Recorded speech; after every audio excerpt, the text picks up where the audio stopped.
요한계시록 11장 3절에서 6절입니다. 내가 나의 두 증인에게 권세를 주리니 그들이 굵은 베옷을 입고 1260일을 예언하리라. 그들은 이 땅의 주 앞에 서 있는 두 감람나무와 두 촛대니 만일 누구든지 그들을 해하고자 하면 그들의 입에서 불이 나와서 그들의 원수를 삼켜버릴 것이요 누구든지 그들을 해하고자 하면 반드시 그와 같이 죽임을 당하리라.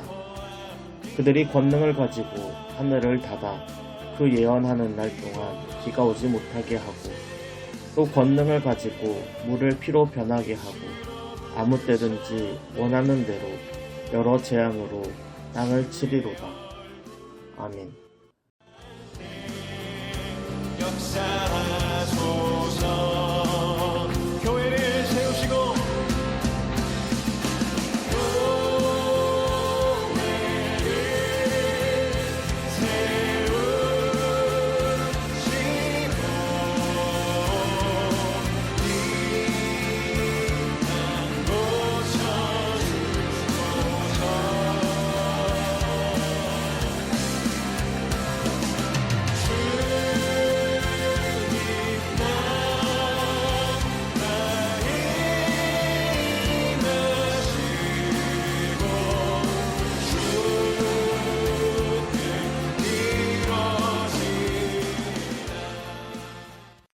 샬롬, 앉은 자리 생명기도에 오신 여러분, 주님의 이름으로 축복합니다.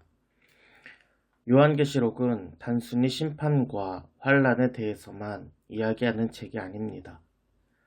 사탄, 세상 권세, 로마 황제에게 박해와 핍박을 받는 교회와 성도들에게 믿음을 지키고 소망을 주는 책입니다.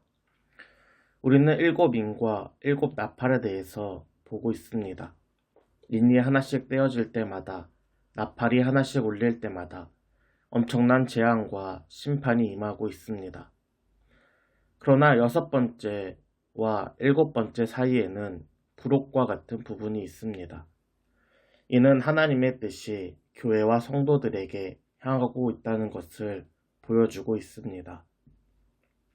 모든 것을 제거하기 위한 심판이 아닌 마지막의 마지막까지 구원의 문을 열어놓으시고 교회와 성도들을 통하여 한 명이라도 더 구원하시기 원하시는 하나님의 마음이 담겨져 있습니다. 오늘은 11장을 통하여 6나팔과 7나팔 사이의 두 번째 부록을 함께 보도록 하겠습니다. 오늘 본문 1절과 2절입니다. 또 내게 지팡이 같은 갈대를 주며 말하기를 일어나서 하나님의 성전과 제단과 그 안에서 경배하는 자들을 측량하되 성전 바깥 마당은 측량하지 말고 그냥 두라. 이것은 이방인에게 주었은즉 그들이 거룩한 성을 42달 동안 짓밟으리라. 아멘. 천사는 요한 사도에게 지팡이 같은 갈대를 주었습니다. 그리고 이러다 성전과 제단과 그 안에서 경배하는 자들을 측량하라 말합니다. 또한 측량하지 않는 바깥 마당은 이방인들에게 짓밟히게 될 거라고 말합니다. 이는 교회와 성도들을 핍박하고 박해하는 이들에 대한 이야기입니다. 바깥 마당이 이방인들에게 짓밟히듯이 교회와 성도들은 고통과 고난을 당하게 될 것입니다. 그러나 사도 요한이 측량한 성전과 제단, 경배하는 자들은 하나님의 보호하심을 받을 것입니다. 성전에 있어서 가장 중요한 것은 성전 안뜰입니다. 그 안에는 하나님께 제사를 드리는 제단이 있고 하나님이 거하시는 지성소가 있습니다. 로마 황제와 사람들에 의해 교회와 성도들은 핍박을 받고 박해를 받지만 하나님과의 관계는 끊지 못합니다. 오히려 하나님을 더 강하게 붙잡고 하나님께서는 경배하는 이들을 보호하고 계십니다. 계속해서 오늘 말씀 3절입니다. 내가 나의 두 증인에게 권세를 주리니 이들은 굵은 베옷을 입고 1260일을 예언하리라. 아멘. 하나님의 보호하심 속에서 두 증인이 등장합니다. 이들은 하나님의 사명을 위해 세움받은 교회입니다. 구약에서부터 증인의 최소 인원은 2인 이상입니다. 증인의 요건을 보여주기 위한 두 증인이지만 이는 사실상 그리스도인의 증인으로 세워진 모든 교회와 성도들을 의미합니다. 교회는 권세를 받았고 굵은 베옷을 입고 예언의 사명을 감당해야 합니다. 핍박과 박해를 받는 교회는 사실 하나님께 권세를 받았습니다. 굵은 베옷을 입으며 회개를 촉구해야 합니다. 오늘 본문 6절입니다. 그들이 권능을 가지고 하늘을 닫아 그 예언하는 날 동안 비가 오지 못하게 하고 또 권능을 가지고 물을 피로 변하게 하고 아무 때든지 원하는 대로 여러 가지 재앙으로 땅을 치리로다. 아멘. 하늘을 닫아 비가 오지 못하게 하고 물이 피로 변하게 하는 것은 엘리야와 모세의 모습을 보여줍니다. 북이스라엘의 아합 왕 시대에 수많은 우상 숭배가 행해지던 그때에 엘리야 선지자는 하늘 문을 닫아 무려 3년 동안 비가 오지 못하게 하였습니다. 또한 모세는 바로 앞에서 나일강을 피로 변하게 하였습니다. 아합 왕과 수많은 우상 숭배자 앞에서 엘리야 선지자는 또 바로와 애국 군대 앞에서 모세는 하나님의 전능하심을 나타내었습니다. 교회도 이와 같이 세상 속에서 하나님의 전능하심을 나타내야 합니다. 계속해서 오늘 말씀 7절입니다. 그들이 그 증언을 마칠 때에 무적행으로부터 올라오는 짐승이 그들과 더불어 전쟁을 일으켜 그들을 이기고 그들을 죽일 터인즉. 아멘.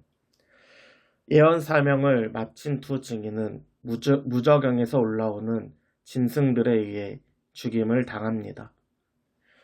교회는 하나님의 뜻대로 복음을 전하고 사랑을 나누지만 황제와 세상의 핍박과 박해로부터 자유롭지는 못합니다.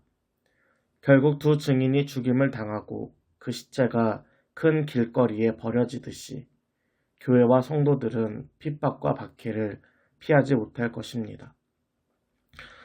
사람들은 두 증인의 시체를 장사하지 못하게 합니다. 10절에 보면 교회가 전하는 메시지는 땅의 사람들을 괴롭게 하였습니다. 이처럼 복음은 죄를 드러내고 마음에 찔림을 주며 하나님께로 돌아오도록 합니다. 그러나 두 증인은 죽임을 당하고 장사도 되지 못하면서 비참한 최후를 맞이합니다. 세상 사람들은 두 증인의 죽음을 즐거워하고 기뻐하며 서로 예물을 보내며 연합합니다. 계속해서 오늘 본문 11절입니다. 3일 반 후에 하나님께로부터 생기가 그들 속에 들어가매 그들이 발로 일어서니 구경하는 자들이 크게 두려워하더라. 그러나 예수 그리스도께서 부활하셨듯이 두 증인도 3일 후에 다시 살아날 것입니다. 두 증인은 하나님의 말씀대로 하늘로 올라갑니다. 오늘 본문 13절입니다. 그때 큰 지진이 나서 성 10분의 1이 무너지고 지진에 죽은 사람이 7천이라 그 남은 자들이 두려워하여 영광을 하늘의 하나님께 돌리더라. 아멘.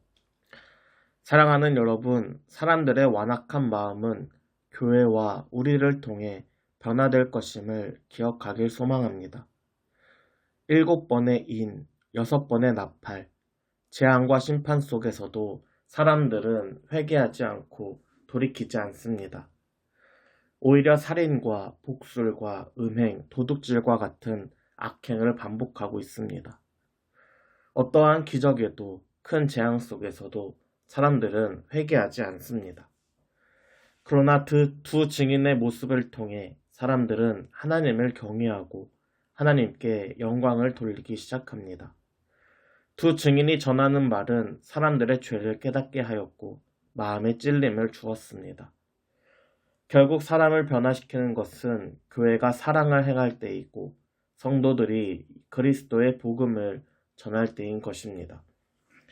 사랑하는 여러분, 요즘 복음을 전하기 참 어려운 시기입니다.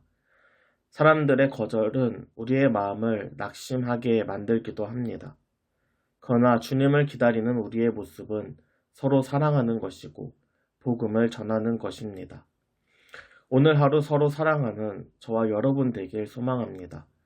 우리를 통하여 세상이 주님을 아는 하루 되기를 주님의 이름으로 축복합니다.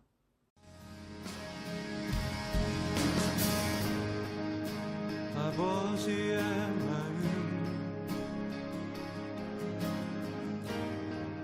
열방을 사랑하시는 한 영혼을 천하보다 귀하게 여기는 마음 아버지의 마음 가난한 자 억울한 자 빛이 없는 자들에게 구원의 의를 알리는 마음 가서 전하세 아버지 사랑 잃어버린 영혼 돌아오도록 가서 나누세 아버지 사랑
앞서 전하세